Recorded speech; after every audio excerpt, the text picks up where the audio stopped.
长失踪后的第3天，群里发来一个群公告：封控期间，所有同学不可以离开校园，戴浅蓝色口罩的才是人类，并附上了一段视频。视频里，班长一脸惊恐地往前跑，仿佛身后有什么恐怖的东西在追他，可是后面分明什么也没有。下一秒，班长的身影凭空消失在了黑暗中，一种令人毛骨悚然的咀嚼声响起，伴随着班长撕心裂肺的惨叫声。视频在这一刻戛然而止。看完这段视频，寝室里爆发出室友高分贝的尖叫，平时不怎么聊天的班级群也瞬间被疯狂刷屏了。视频的拍摄日期显示是3天前，很显然，失踪的班长恐怕已经遭遇不测了。室友宋妍从厕所里跑了出来，哆哆嗦嗦地说道：“这视频是怎么回事啊？班长他死了吗？”小美皱眉道：“你们看，视频被撤回了。”虽然视频被撤回了，但是群里所有学生都已经看到这段视频了。群里的聊天依旧在不断刷新，大家都在议论班长的死因，还有人提议要报警。这时我点开群公告看了下上面的内容：封控期间，所有学生不得离开学校，请所有同学佩戴好口罩，注意戴浅蓝色口罩的才是人类。2. 校园广播拥有绝对命令，请遵守广播里的话。3. 寝室绝大多数是安全的，除非你的室友开始谈论一些你听不懂的话。4. 寝室楼没有电梯。5. 9点之后不要在宿舍内照镜子。6. 如果发现室友趴在桌子上睡觉，一定要叫醒他。7. 小心那些黑暗中的生物。8.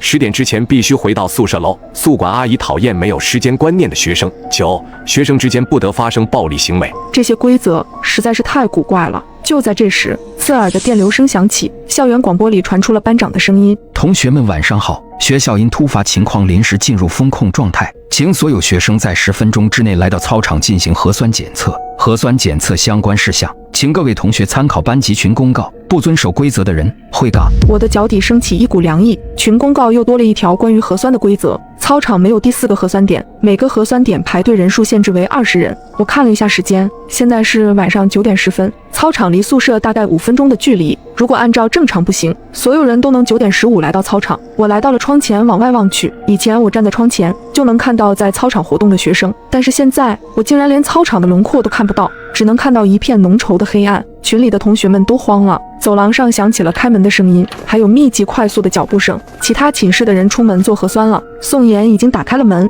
扭过头疑惑地看着我：“酱汁，快点啊！”小美也在催促我。我突然愣了一下，刚刚我分明听到了一个声音，笑声。我强压下内心的异样，走出了房门。突然前面一个寝室门开了，3个女孩子手挽着手走了出来。这几张年轻的面孔我有些眼熟，每天都能看见，但却从未打过招呼。她们看见我们，对我们笑了一下，但我却隐约觉得哪里有一丝怪异，具体是哪里奇怪，我却一下子想不起来。宋妍是个社牛，这一层寝室的人她几乎都认识。她刚想走上前和他们说几句话，我猛地扯住了宋妍的手臂，冷汗从我额头滑落，我几乎是从喉咙里挤出了那句话：“你们还记得我们寝室里的门是向外推开的吗？”我当然记得啊，为什么突然说这个？这时小美脸色难看的压低声音说道：“白痴，你没发现他们刚刚是朝里拉开的门吗？”那3个女孩还站在我们前面不远处，微笑地看着我们。她们从刚刚开始就没有眨过眼睛，一直在直勾勾地看着我们。“快点走啊，不然要赶不上核酸了。”3个女孩异口同声地说道。除了声音不一样之外，音调竟然出奇的一致。这下连迟钝的宋妍都开始觉得不对劲了，她颤巍巍地说道：“他们是怎么回事？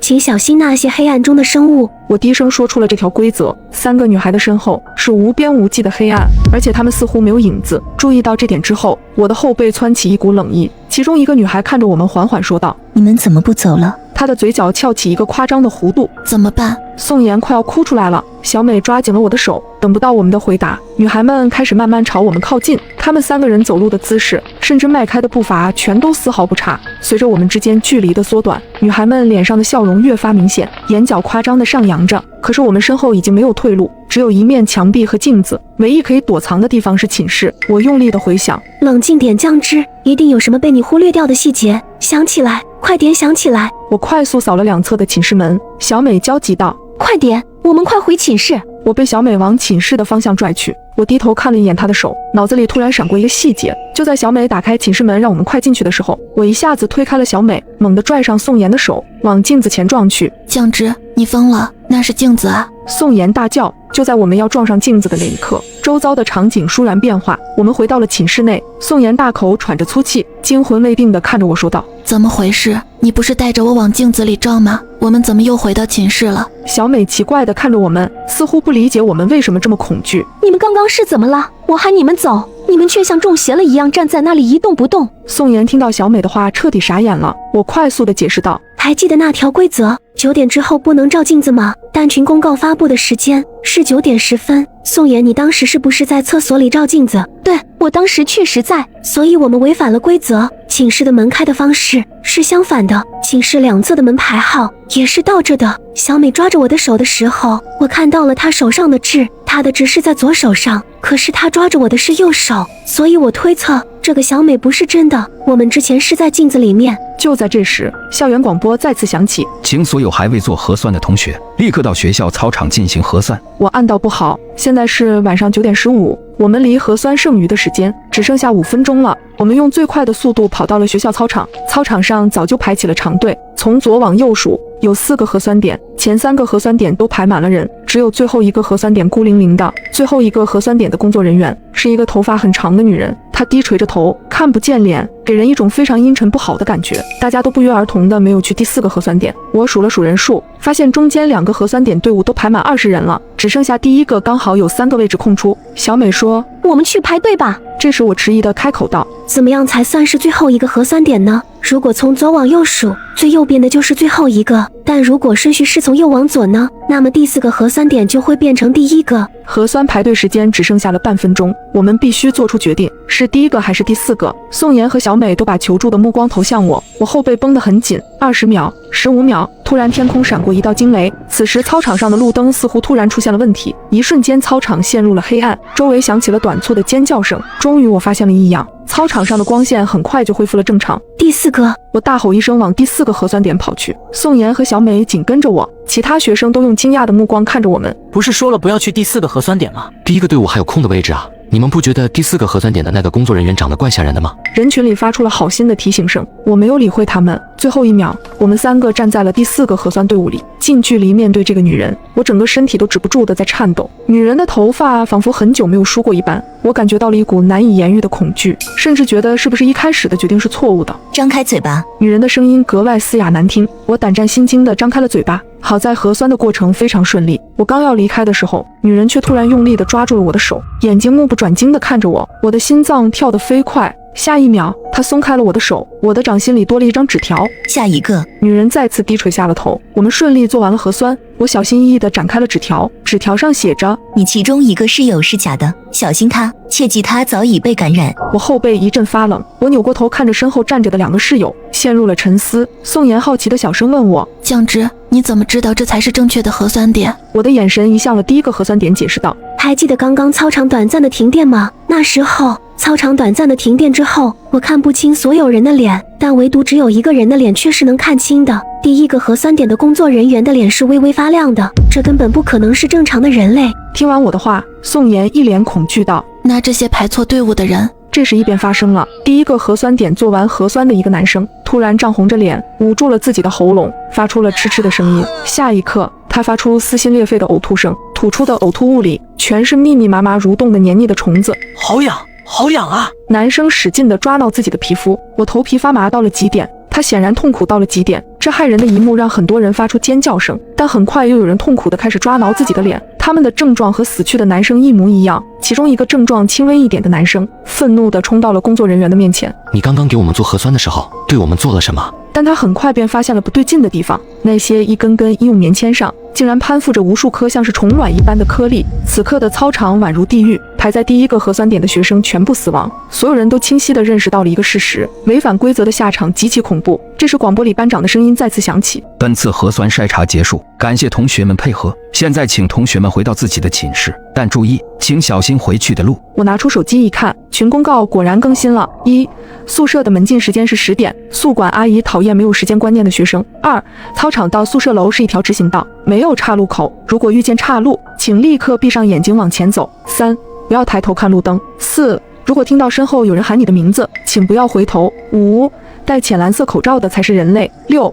学校的保安穿着黑色工作服，如果你在路上遇见穿着红色工作服的保安，请立刻找一个安全地方躲藏起来。7. 学校里没有小猫，请不要相信猫。手机上显示的时间是晚上9点40，这一段路程只有5分钟的距离，我们却走得异常小心谨慎。这时我突然听到宋妍惊叫一声：你们快看，路灯上面那是什么东西？小美下意识的就要抬起头，却被我死死的按住了。我额头满是冷汗，压低声音说道：“不能抬头看路灯。”小美这才反应过来，我们压根不敢抬头往路灯上看。这时我感觉到宋妍缓缓凑到我耳朵边上，用一种拖得很长的极为怪异的声调说道：“怎么不看路灯上面啊？”我扭过头，看到宋妍瞪着眼睛，用力的抬头往上看。你看，我们明明都被挂在上面啊！我不自觉地打了一个冷战，想要缓缓抬头，下一秒，我的肩膀被人重重地拍了一下，是宋妍。她焦急地说道：“你们刚刚整整站在原地不动了5分钟，我使劲摇晃，你们都没反应。”我却一阵后怕，差一点我就要抬头看路灯了。我刚要继续往前走，前方出现了一个岔路口，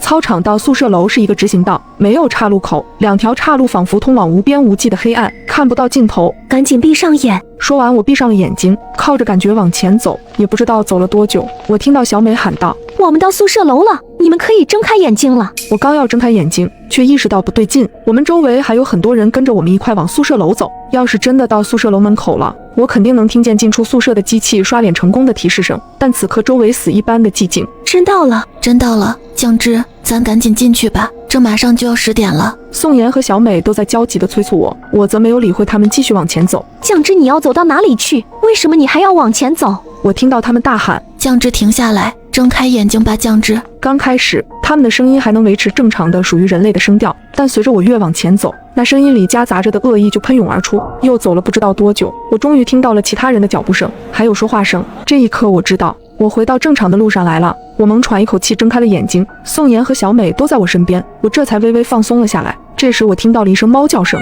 是从旁边的草丛里传来的。学校里没有猫，请不要相信小猫。我牢记这个规则，但脑海里却有一个蛊惑的声音在告诉我，去摸摸小猫吧，谁能拒绝小猫呢？我无法控制地往草丛里走去。这时一个女生比我更快一步走到草丛里，下一秒她的身影消失在了草丛里。草丛里是死一般的寂静，很快女生的脑袋从里头探了出来，我一阵汗毛直竖。女生的脑袋出现在了一个猫的身体上面，对着我发出尖细的猫叫声。我心脏直跳，不忍地移开视线，我的余光瞥见了一抹红色。小美不知道什么时候竟然戴上了一个红色的口罩，戴浅蓝色口罩的才是人类。宋妍也发现了不对劲，她哆哆嗦嗦地说道：“小美，你的口罩。”小美愣了愣，她低下头看了眼自己口罩的颜色，喃喃自语道：“什么时候？我忘记了，好像是刚刚有人说要和我换口罩，我就给他了。”小美说着说着，声调却逐渐变得阴冷下来。她去撕扯自己的口罩，但口罩像牢牢地吸在她的脸上一般，怎么也扯不下来。终于我听到了一丝皮肉分离的声音，口罩被小美硬生生地扯了下来。她把口罩递到我面前，阴冷冷地问道：“要和我换口罩吗？”我瞳孔骤然一缩，她手上抓着的哪是口罩，分明就是她的脸皮。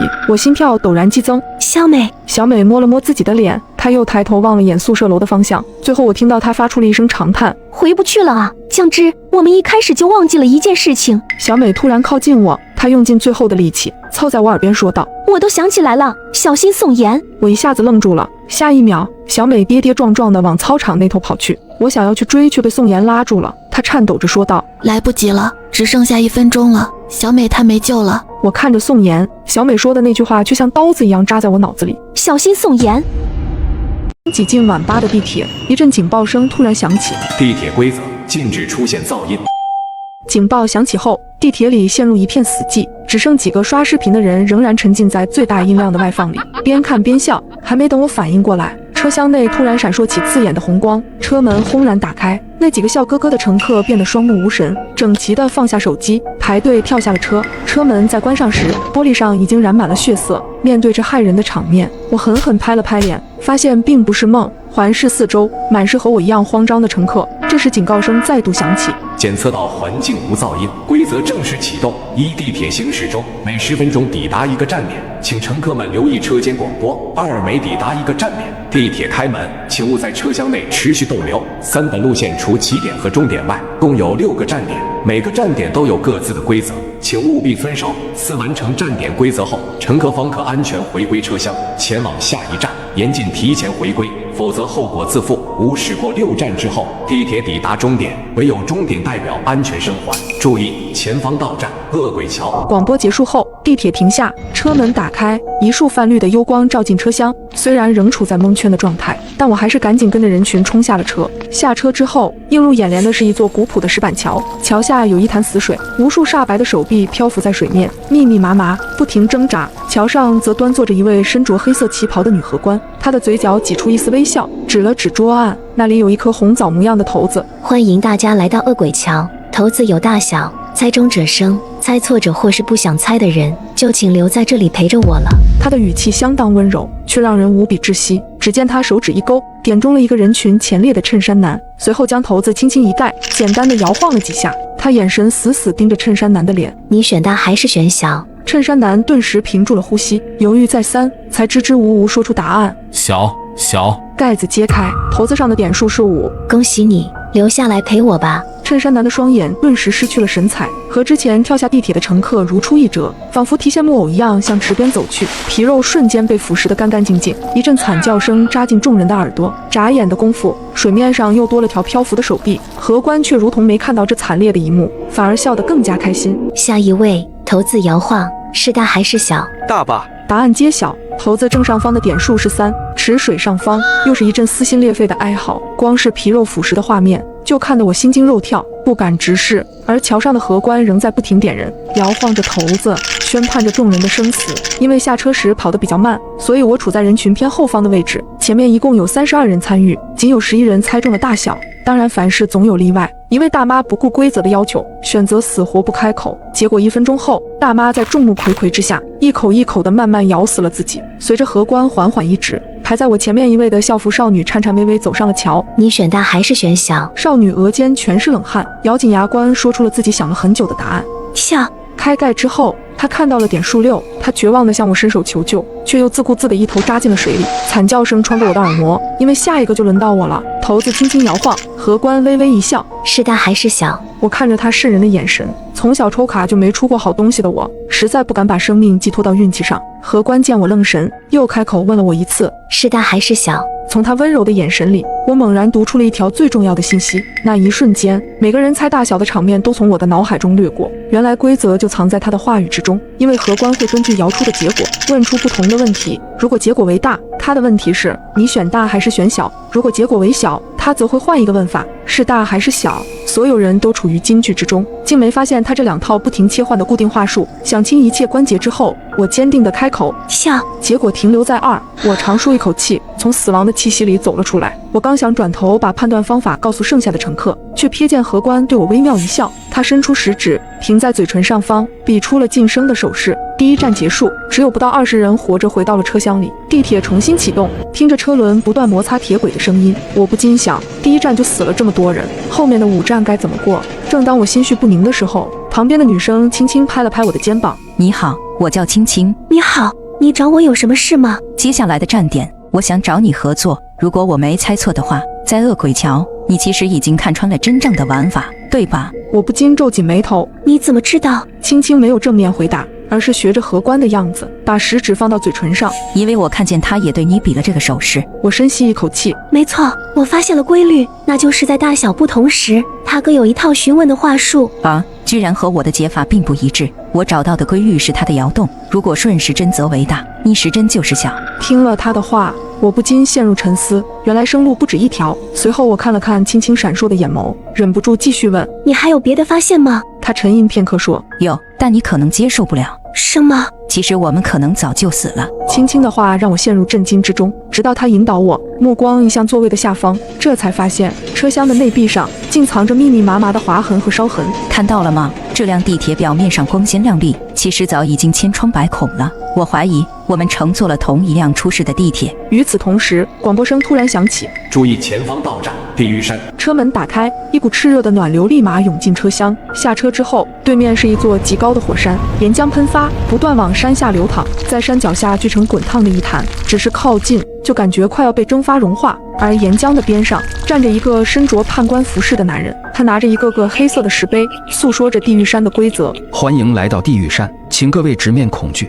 这里的规则很简单，只需要喝一杯来自山顶的岩浆，就可以回归车厢。如果不喝的话，就留下骨灰，给地狱山当燃料吧。经历了第一站之后，每个人都尽量往后缩，生怕做第一个吃螃蟹的人。判官有些不满，他故意点出了躲在人群最后面的少年。少年无奈地走到了前方，他端着直冒白烟的岩浆，双手瑟瑟发抖。我站在远处，忍不住嘀咕：这玩意儿怎么下得去嘴？不过少年的勇气还是超乎我的想象，没犹豫多久，他就一口闷了下去。判官满意的鼓了鼓掌，本以为这便算安全通关，然而少年的身体却突然僵在了原地。只见他腹间闪起猛烈的红光，整个人瞬间燃烧起来。我和青青面面相觑，判官的嘴角微微勾起，平静的语气下却隐藏着索命的凶狠。下一位。看着判官来回巡视的眼睛，乘客们大多陷入了惊慌，往前站也不是，往后躲也不是。判官饶有兴致地挪动手指，最终指到了一个少女身上。他递上一碗热气腾腾的岩浆，可让我没有想到的是，少女没有理会他递上的石碑，反而从他另一只手里夺过了空杯子，亲自走到沸腾的潭水边，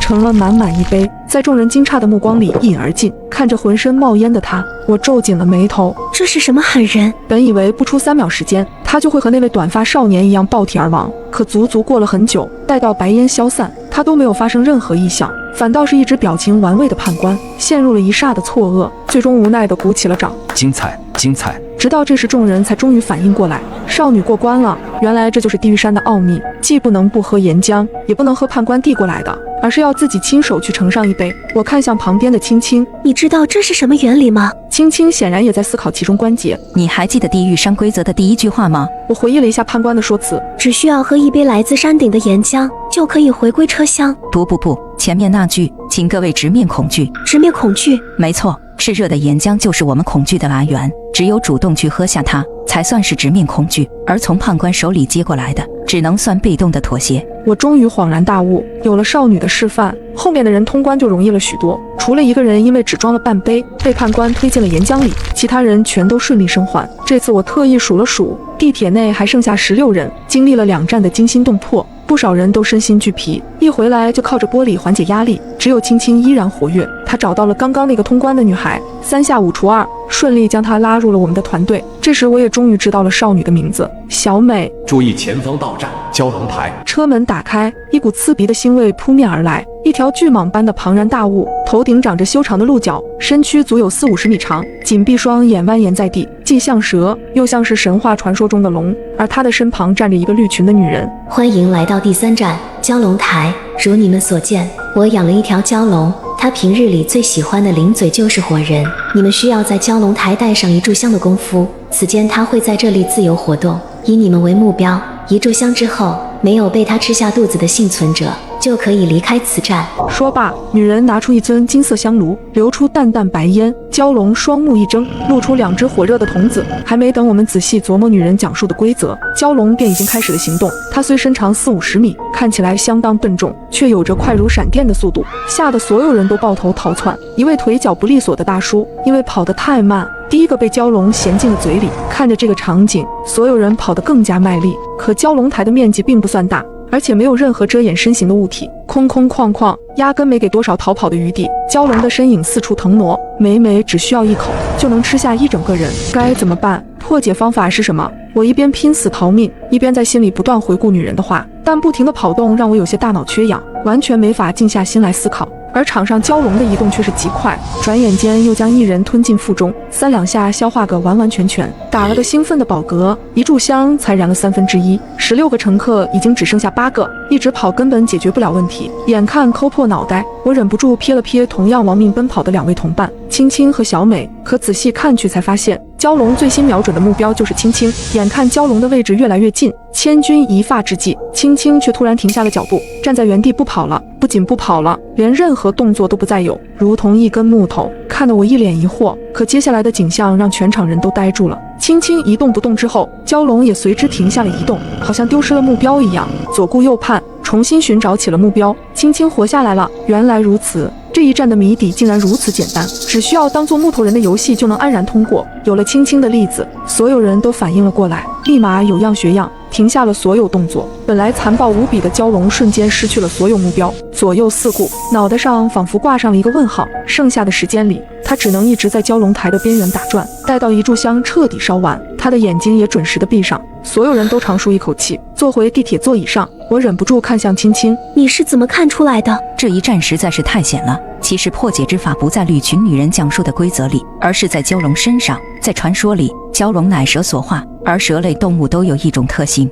那就是极强的动态捕捉能力和极弱的静态实力。越是移动迅速的猎物，它越是能敏锐地感知，反而保持不动的东西，在它眼里和死物没什么区别。听完他的分析，我忍不住啧啧称叹。话音刚落，地铁的广播再度响起，注意前方到站，人间巷。第4站来了。这一次车门外的场景不再是诡异至极，没有阴森的池水，没有沸腾的岩浆，更没有恐怖的蛟龙，只有一条普普通通的小巷子。巷子中央有一把椅子，一旁站着一位白发老人。见我们都下了车，老人轻咳一声，开始交代规则。欢迎来到人间巷，真正的魔鬼或许就藏在人间。各位应该不知道，地铁中有这么一类工作人员，最喜欢混进人群之中表演受害乘客。你们的任务是找到他。这把电击仪每5分钟启动一次，请选出公认的内鬼人选，将他烧成灰烬。每次电击结束，我会告诉你们此人是否为真正的内鬼。真相大白之后，各位便能安然返还车厢，前往下一站。此话一出，我们每个人都不禁看向身旁的其他人。8个幸存者里，竟然还混进了一个地铁的内部人员。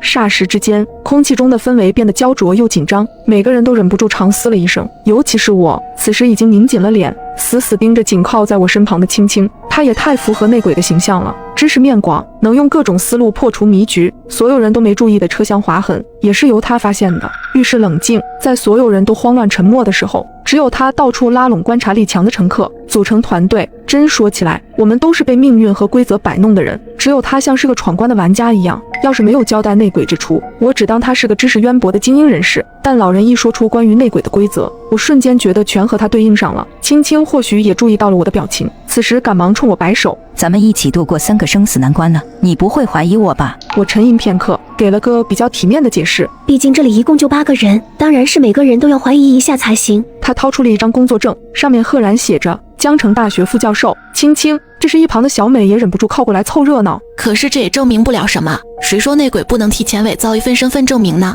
面临着我们俩的双重怀疑，青青想了许久，才终于给出了新的解释。如果我真是内鬼，我肯定会默不作声地混过每一关，尽量隐藏在人群里，以免被人发现，以增加这一关的胜算，对不对？但是你们看看我，不仅破解了2关的迷局，还找你俩宣扬轮回考验的说法，商量着过关的办法，简直不能再高调了。真正的内鬼在知道每一个关卡的情况下，怎么可能干出这种显眼包的蠢事？我仔细思考之后，觉得青青说的也不无道理。可是假如他不是内鬼的话，人群中谁又是内鬼最可能的人选呢？没人能站出来提出强有力的推测，毕竟坐上电击椅就一定会被烧成灰烬。眼看5分钟的时间就要结束，终于有一个人站了出来。各位，既然无人发言，那就由我来做这个破局者吧。随后他掏出一张侦探工作证，鄙人不才，从事这私家侦探的工作，擅长推理。侦探？那你说说看，内鬼是谁？侦探手指一伸，指向了一直站在比较边缘位置的一位秃顶大哥。我们要找的内鬼就是他。我忍不住问，为什么是他？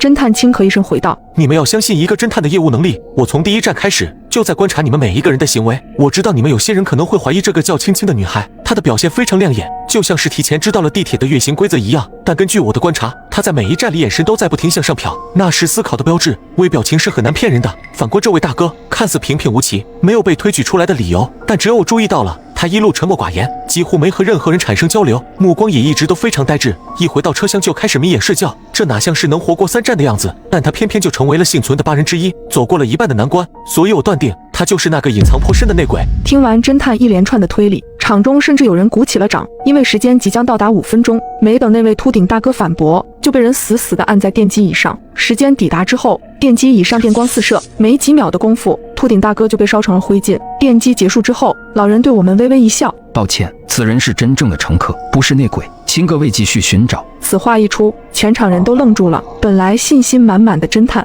此时仿佛遭受到了天大的打击。直到第2个5分钟即将到来，老人指着电击椅的位置，请尽快推举出第2轮的人选。各位，我叫张明，是位推理桌游老玩家。第1轮里跳出来指认内鬼的人，嫌疑是最大的。我建议这1轮让侦探来接受电击。眼看时间将至，有人跟着附和起来。没错，既然敢在第1轮的时候强行点身份，那就要做好承担责任的准备。随后他两个就把侦探按在了电机椅上，随着电流声滋滋作响，侦探也被烧成了灰。老人的话术依然如旧：抱歉，此人是真正的乘客，并非内鬼，请各位继续寻找。第3个5分钟变得更加沉闷，没有人再敢主动说话。随着时间越来越紧急，一道清脆的声音响起：我知道了，我们可能全都想错了。有没有一种可能，我们里边压根没有内鬼？规则里说真正的恶魔或许藏在人间，注意他的用词，是或许而不是一定。所以我大胆地猜测，我们之中根本就不存在内鬼，只要我们不推出任何一个人，就不会出事。听完他的分析，我们恍然大悟，这一次没有人再强行推人坐上电机椅。